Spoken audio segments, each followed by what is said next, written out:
আসসালামু আলাইকুম প্রিয় দর্শক, আমি কথা বলবো দ্রুত বীর্যপাত সমস্যা সমাধানের ফিডব্যাক নিয়ে। আজকে আমার সাথে যারা রয়েছেন তারা এই সমস্যা নিয়ে ভুগছিলেন কত বছর ধরে এবং চিকিৎসার পূর্বে ওরা কেমন ছিলেন এবং চিকিৎসার পর কেমন আছেন সে বিষয়গুলো নিয়ে আলোচনা করব। প্রথমেই বলে নিচ্ছি, প্রতিটি ভিডিও কোনো ধরনের চিকিৎসার উদ্দেশ্যে নয়, অবশ্যই চিকিৎসা নিতে উৎসাহিত করার জন্যই।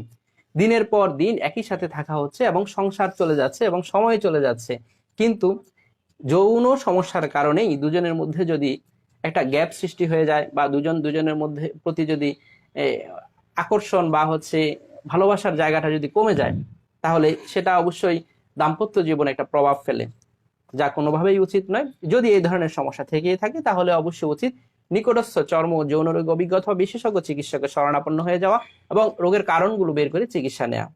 আজকে আমার সাথে যারা রয়েছেন তারা কেমন আছেন? কেমন আছেন আপনি? জি, আলহামদুলিল্লাহ। আলহামদুলিল্লাহ।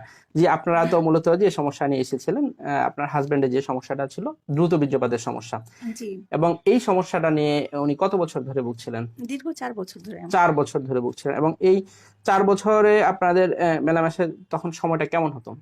আপনার 15 থেকে 18 মিনিট। না, এই মুহূর্তে ও এই এই মুহূর্তে 15 থেকে 18 মিনিট হচ্ছে, কিন্তু জি, যখন চিকিৎসার পূর্বে কেমন ছিলেন? আপনার 1 মিনিট, তখন 1 মিনিটের মধ্যেই। 1 মিনিটের মধ্যেই বীর্যপাত হয়ে যেত, জি, এবং এই নিয়ে তো মন খারাপ হতো নিশ্চয়ই। জি অবশ্যই। এবং পরবর্তীতে এখানে কিভাবে আসলেন? আমরা আপনার ইউটিউবে ভিডিও দেখে এখানে আসছি। ভিডিওগুলো দেখে উৎসাহিত হয়ে জি, এখানে আসেন, এবং চিকিৎসা নেওয়ার পর এখন কেমন সময় পাচ্ছেন? এখন আপনার 15 থেকে 18 মিনিট। 15 থেকে 18 মিনিট সময় পাচ্ছে এবারে, এবং তাতে আপনাদের দাম্পত্য জীবন ভালো যাচ্ছে তো? জি, এখন আলহামদুলিল্লাহ ভালো। ভালো যাচ্ছে। এবং আপনার হাজবেন্ডের এখানে আসার পর এমন কোন ওষুধ কি খেতে হয়েছে যেটা মিলনের পূর্বেই খেতে হবে, খাওয়ার পর মাথা ধরা, বুক ধরফর, এই ধরনের সমস্যা? জি না। এই ধরনের কোনো ওষুধ সেবন করতে হয়নি, এবং তিনি এই ধরনের কোনো কমপ্লেনও করেননি জি যে না। কোনো সমস্যা হচ্ছে? না।